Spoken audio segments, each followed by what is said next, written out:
अपने समकक्षों के साथ नेटवर्क बनाना। सामाजिक गठबंधन यह मित्रतापूर्ण संपर्क बनाने का एक समृद्ध क्षेत्र है और इसकी कोई सीमा नहीं है। यह खास तौर पर उन विवाहित लोगों के लिए है जिनका जीवन साथी सामाजिक गतिविधियों के माध्यम से मित्र बनाने की कला में निपुण है। अगर व्यक्ति ऐसे व्यवसाय में हो जिसमें उसे मित्रों की संख्या बढ़ाने की ज़रूरत हो, तो उसका जीवन साथी पारिवारिक और सामाजिक गतिविधियों के माध्यम से उसे बहुत लाभ पहुंचा सकता है। कई अधिकारी अपने पद के कारण सीधे विज्ञापन या प्रचार नहीं कर सकते हैं। अगर उनका जीवन साथी सामाजिक गतिविधियों में दिलचस्पी लेता है तो वे अपने सामाजिक अधिकारों का प्रभावकारी उपयोग कर सकते हैं। एक सफल जीवन बीमा सेल्समैन अपनी पत्नी की मदद से हर साल 10 साल डॉलर का बीमा बेचता है। उसकी पत्नी कई बिजनेस वीमेंस क्लबों की सदस्य है। उसकी पत्नी की भूमिका आसान किंतु महत्वपूर्ण है। वह समय समय पर क्लब के सदस्यों को सपरिवार अपने घर पर आमंत्रित करती है। इस तरह से मित्रतापूर्ण माहौल में उसके पति का उन लोगों के साथ परिचय हो जाता है। एक महिला वकील के पति को भी इसी तरह का श्रेय दिया जा सकता है। उसने भी मध्य पश्चिम के एक शहर में सामाजिक गतिविधियों के माध्यम से अपनी पत्नी की वकालत को बहुत फैला दिया। इसके पीछे दौलतमंद व्यवसायियों के जीवन साथियों को आमंत्रित करने की आसान नीति थी। इस तरह के समीकरण में अनंत संभावनाएं हैं। जिंदगी के बहुत से क्षेत्रों में लोगों के साथ मित्रतापूर्ण गठबंधन बनाने का एक प्रमुख लाभ यह है कि ये संपर्क राउंड टेबल वार्ताओं का अवसर देते हैं। इन चर्चाओं से मिलने वाले ज्ञान का प्रयोग व्यक्ति अपने निश्चित प्रमुख लक्ष्य तक पहुंचने के लिए कर सकता है। यदि परिचित अधिक हों और अलग अलग क्षेत्रों के हों तो उनसे बहुत से विषयों पर मूल्यवान जानकारी भी मिल सकती है। इससे बौद्धिक चर्चा और वैचारिक आदान प्रदान का अवसर मिलता है, जिससे व्यक्ति बहुज्ञानी और लचीला बनता है। ये गुण कई व्यवसायों के लिए अनिवार्य है। जब प्रोफेशनल्स का समूह एकत्रित होता है और किसी विषय पर राउंड टेबल वार्ता करता है तो विचारों के इस आदान प्रदान से वार्ता में भाग लेने वाले सभी लोगों के मस्तिष्क समृद्ध होते हैं। हर व्यक्ति को अपने विचारों के नवीनीकरण की ज़रूरत होती है। हर व्यक्ति को विचारों के लिए नया आहार खोजने की आवश्यकता होती है। ऐसा करने का तरीका सिर्फ यह है कि उन लोगों के साथ ईमानदार और गंभीर विचार विमर्श किए जाएं, जिनके अनुभव और शिक्षा हमसे भिन्न हो। जो लेखक सफल हो जाता है और शिखर पर पहुंच जाता है तो उसे व्यक्तिगत संपर्कों और अध्ययन की मदद से दूसरों के विचारों का लाभ उठाकर अपने ज्ञान को लगातार बढ़ाने की ज़रूरत है। अगर मस्तिष्क को समृद्ध, सतर्क, ग्रहणशील और लचीला बनाए रखना है तो उसे दूसरे मस्तिष्कों के गोदाम में लगातार खुराक मिलना चाहिए। अगर इस नवीनीकरण को नज़रअंदाज किया गया तो मस्तिष्क उस हाथ की तरह कूद होने लगेगा जिसका प्रयोग न किया जाता हो। यह प्रकृति का नियम है। प्रकृति की योजना का अध्ययन करने पर आप देखेंगे कि छोटे कीड़े से लेकर इंसान तक हर जीवित प्राणी अपने शरीर के लगातार प्रयोग द्वारा ही विकास करता है और स्वस्थ भी बना रहता है। राउंड टेबल वार्ताओं से न सिर्फ व्यक्ति के उपयोगी ज्ञान का भंडार बढ़ता है, बल्कि उनसे मस्तिष्क की शक्ति का विकास और विस्तार भी होता है।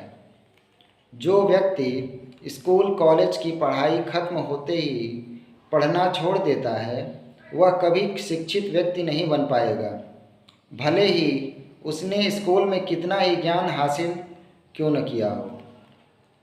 जिंदगी खुद एक महान पाठशाला है और विचार को प्रेरित करने वाली हर चीज़ शिक्षक है। समझदार व्यक्ति यह बात जानता है, यही नहीं वह दूसरे मस्तिष्कों से संपर्क करने को अपनी दिनचर्या का हिस्सा बना लेता है, ताकि विचारों के आदान प्रदान से उसके मस्तिष्क का विकास हो सके। उपयोगी विचार का लाभकारी आदान प्रदान, ये हेडिंग है। इस तरह हम देखते हैं कि मास्टरमाइंड सिद्धांत का असीमित व्यवहारिक उपयोग किया जा सकता है। इसके द्वारा व्यक्ति अपने मस्तिष्क की शक्ति के साथ साथ दूसरे मस्तिष्कों के ज्ञान, अनुभव और मानसिक नज़रिए की शक्ति का लाभ भी उठा सकता है।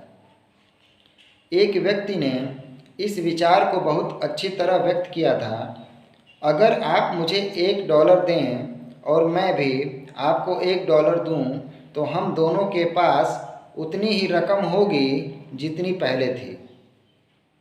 लेकिन अगर मैं आपके एक विचार के बदले में आपको एक विचार दूं, तो हम दोनों को ही अपने समय के निवेश पर 100% लाभ होगा।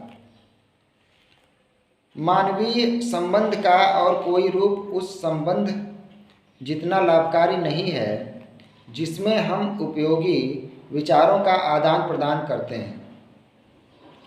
यह विचित्र किंतु सत्य है कि व्यक्ति छोटे से छोटे आदमी के मस्तिष्क से भी बहुत महत्वपूर्ण विचार हासिल कर सकता है। मैं एक उपदेशक की कहानी बताकर इस विचार का मतलब बताना चाहूँगा।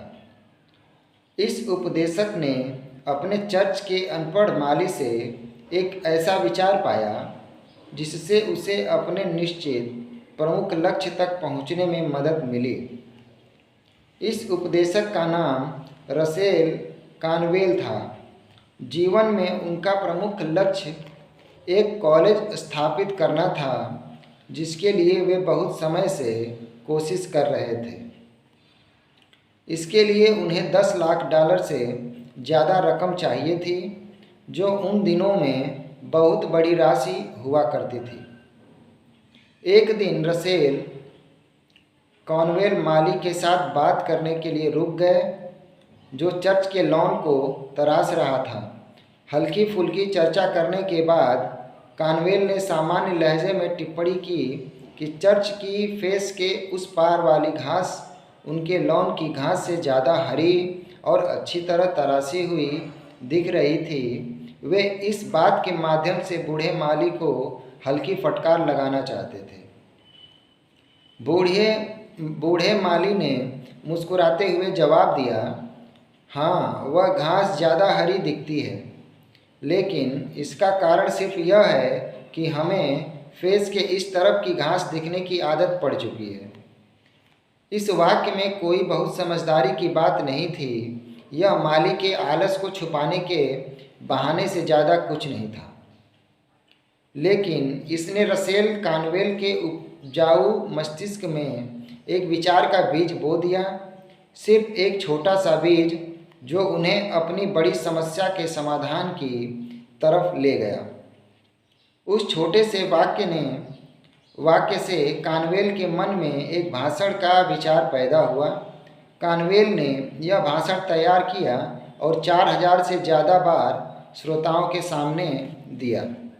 उस भाषण का नाम एकर्स ऑफ डायमंड्स, हीरो की खान था। इस भाषण का मुख्य विचार यह था, किसी को दूर जाकर अवसर खोजने की ज़रूरत नहीं है। व्यक्ति इस समय जहाँ है वहीं पर उसे अवसर मिल सकता है। इसका कारण यह है कि फेस के दूसरे तरफ की घास इस तरफ की घास से ज़्यादा हरी नहीं है। इस भाषण से रसेल कॉनवेल को $60 लाख से ज़्यादा की आमदनी हुई। इस भाषण को पुस्तक के रूप में प्रकाशित किया गया। यह पुस्तक कई सालों तक बेस्ट सेलर रही और आज भी काफ़ी लोकप्रिय है। इससे मिलने वाले धन का उपयोग करके temple university of Philadelphia, Pennsylvania की स्थापना की गई, जो अमेरिका की महान शैक्षणिक संस्थाओं में से एक है। इस भाषण ने यूनिवर्सिटी की स्थापना करने से ज़्यादा काम किया। इसके केंद्रीय विचार ने लाखों लोगों के मस्तिष्क को समृद्ध बनाया और उन्हें यह सिखाया कि वे जहाँ हैं वहीं अपने अवसर की तलाश करें। इस भाषण की फिलॉसफी आज भी उतनी ही कारगर है जितनी यह तब थी जब यह एक अनपढ़ माली के मुंह से निकली थी। यह बात याद रखें, हर सक्रिय मस्तिष्क प्रेरणा का संभावित स्रोत है, जिससे व्यक्ति जीवन में अपने प्रमुख लक्ष्य को पाने या अपनी समस्याओं को सुलझाने के लिए बहुमूल्य विचार हासिल कर सकता है।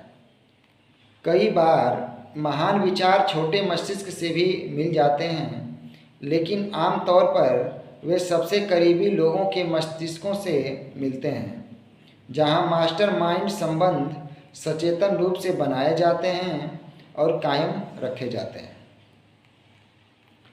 हेडिंग है कार्नेगी का मास्टरमाइंड अनुभव। एंड्रयू कार्नेगी मुझे यह कहानी सुनाने के बाद रुके और दूर देखने लगे। ऐसा लग रहा था जैसे वे कोई खास बात याद कर रहे हों। उन्होंने मुझे एकटक देखा, जिससे मुझे लगा कि वे अपनी खुद की मास्टरमाइंड कहानी बताने वाले हैं। मेरे कैरियर का सबसे लाभकारी विचार मुझे एक दोपहर को मिला, जब चार्ली श्वाब और मैं गोल्फ के मैदान में था। 13वें होल में शॉट लगाने के बाद चार्ली ने मुस्कुराते हुए ऊपर देखा और कहा, यहाँ पर मैं आपसे 3 स्ट्रोक आगे हूँ बॉस, लेकिन मेरे मन में अभी भी एक विचार आया है जिससे आपको गोल्फ खेलने के लिए बहुत सा खाली समय मिलेगा। मेरी उत्सुकता जाग गई और मैंने उससे यह विचार बताने को कहा। उसने एक छोटे से वाक्य में मुझे वह बात बताई जिसके हर शब्द का मूल्य $10 लाख था। उसने कहा, अपने सभी स्टील प्लांट्स का एक बड़े कॉरपोरेशन में विलय करके उसे वॉल स्ट्रीट बैंकर्स को बेच दें। खेल के दौरान इस बारे में और कोई बात नहीं हुई, लेकिन शाम को मैं उस सुझाव के बारे में सोचता रहा। उस रात को सोने से पहले मैंने उसके विचार के बीज को एक निश्चित प्रमुख लक्ष्य में बदल दिया। अगले सप्ताह मैंने चार्ली श्वाब को वॉल स्ट्रीट बैंकर्स के समूह के सामने एक भाषण देने के लिए न्यूयॉर्क भेजा। श्रोताओं में जे. पियरपांट मॉर्गन भी शामिल थे। उस भाषण में यूनाइटेड स्टेट्स स्टील कॉरपोरेशन बनाने की योजना को विस्तार से बताया गया। योजना के मुताबिक मैंने अपने सभी स्टील प्लांट्स का विलय करके एक बड़ा कॉरपोरेशन बनाया और उसे बेचकर रिटायर हो गया। मेरे पास किसी भी इंसान की ज़रूरत से ज़्यादा दौलत आ चुकी थी। मैं एक बात पर जोर देना चाहूँगा, चार्ली श्वाब का विचार कभी पैदा ही नहीं हुआ होता और मुझे उसका लाभ नहीं मिला होता यदि मैंने अपने सहयोगियों को नए विचार सोचने के लिए प्रोत्साहित नहीं किया होता। यह प्रोत्साहन मैंने उनके साथ मास्टरमाइंड गठबंधन बनाकर दिया था, जिसमें चार्ली श्वाब भी शामिल थे। मुझे दोहराने दें, संबंध एक महत्वपूर्ण शब्द है। इसकी महत्ता बढ़ जाएगी अगर हम इसमें सामंजस्यपूर्ण शब्द भी जोड़ दें। दूसरे लोगों के मस्तिष्कों के साथ सामंजस्यपूर्ण संबंध बनाकर व्यक्ति विचार उत्पन्न करने की अपनी क्षमता का पूरा इस्तेमाल कर सकता है। जो इंसान इस महान सत्य को नज़रअंदाज करता है वह खुद को हमेशा के लिए गरीबी और अभाव की खाई में गिरा लेता है। कोई भी व्यक्ति इतना स्मार्ट नहीं होता है कि वह दूसरों के मित्रतापूर्ण सहयोग के बिना दुनिया पर अपना प्रभाव डाल सके। इस विचार को कभी न भूलें, क्योंकि सफलता के दरवाजे खोलने और व्यक्तिगत उपलब्धि के शिखर तक पहुंचने के लिए सिर्फ यही विचार काफ़ी हैं। बहुत से लोग सफलता की तलाश दूर करते हैं, वे अपने आसपास सफलता की तलाश नहीं करते हैं और अक्सर वे जटिल योजनाओं के माध्यम से सफलता की तलाश करते हैं या फिर किस्मत या चमत्कार की बदौलत सफल होना चाहते हैं। जैसा रसेल कानवेल ने प्रभावी तरीके से बताया है, कुछ लोग यह सोचते हैं कि जहाँ वे खड़े हैं वहाँ से फेस के उस पार वाले हिस्से की घास ज़्यादा हरी है। यह सोचकर वे उन विचारों और अवसरों के रूप में मौजूद हीरों की खान को अनदेखा कर देते हैं, जो उनके सहयोगियों के मस्तिष्कों के माध्यम से उनके लिए सहज सुलभ है। मैंने अपनी हीरो की खान वहीं पाई जहां मैं खड़ा था, और जिस दौरान मैं गर्म स्टील ब्लास्ट फर्नेस की चमक को देख रहा था, मुझे वह दिन बहुत अच्छी तरह से याद है।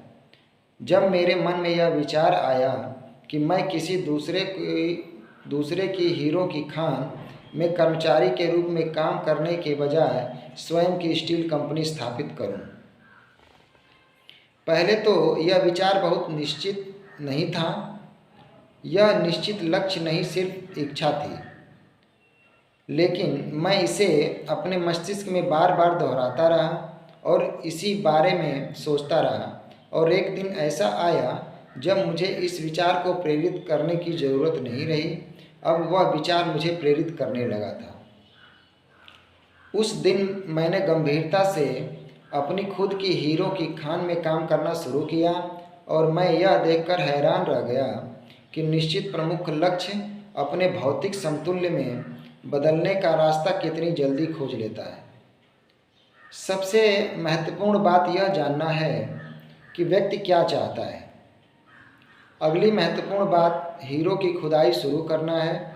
यह काम व्यक्ति को वहीं शुरू कर देना चाहिए जहां वह है। उसे उपलब्ध औजारों के उपयोग से ही यह काम शुरू कर देना चाहिए, भले ही उसके पास सिर्फ विचार के औजार हों। अगर व्यक्ति के मन में आस्था है और वह उपलब्ध औजारों का अच्छा उपयोग करता है, तो उचित समय आने पर उसकी ज़रूरत के मुताबिक दूसरे और बेहतर औजार अपने आप उसके हाथ में आ जाएंगे। जो लोग मास्टरमाइंड सिद्धांत को समझते हैं और इसका उपयोग करते हैं, उन्हें आवश्यक औजार उन लोगों की तुलना में ज़्यादा जल्दी मिलेंगे जो इस सिद्धांत को नहीं समझते हैं।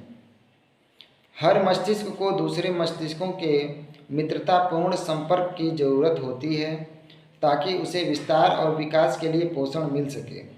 जिस बुद्धिमान व्यक्ति के पास जीवन में कोई निश्चित प्रमुख लक्ष्य होता है, वह बहुत ही सावधानी से ऐसे मस्तिष्क चुनता है जिनके संपर्क में वह आएगा। ऐसा इसलिए है क्योंकि वह जानता है कि वह जिसके भी साथ रहेगा उसके व्यक्तित्व का कुछ न कुछ हिस्सा उसमें भी आ जाएगा।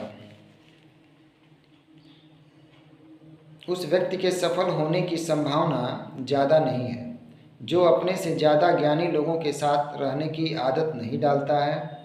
कोई भी व्यक्ति अपने वरिष्ठों के स्तर तक ऊपर उठ सकता है या अपने कनिष्ठों के स्तर तक नीचे गिर सकता है। यह सिर्फ इस बात पर निर्भर करता है कि उसने कैसे सहयोगी चुने हैं।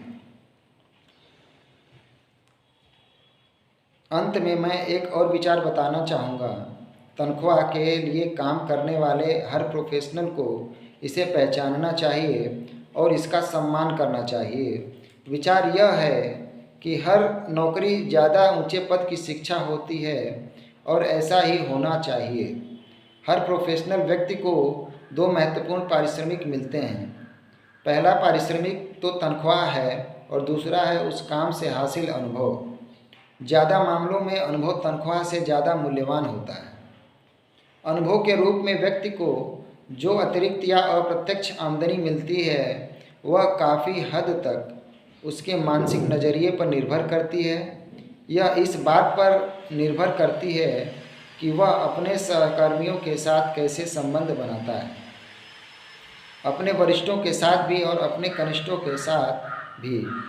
अगर उसका नज़रिया सकारात्मक तथा सहयोगपूर्ण है और वह एक मील ज़्यादा आगे तक जाने की आदत डाल लेता है तो वह यकीनन तरक्की करेगा और बड़ी तेज़ी से करेगा। इस तरह हम देखते हैं कि आगे निकलने वाले लोग न सिर्फ मास्टरमाइंड सिद्धांत का व्यवहारिक प्रयोग करते हैं बल्कि वे एक मील ज़्यादा आगे तक जाने के सिद्धांत और निश्चित लक्ष्य के सिद्धांत पर भी अमल करते हैं। ये तीनों सिद्धांत आपस में अभिन्न रूप से जुड़े हैं और ज़िंदगी के हर क्षेत्र में सफलता दिलाते हैं। बहुत बहुत धन्यवाद मित्रों।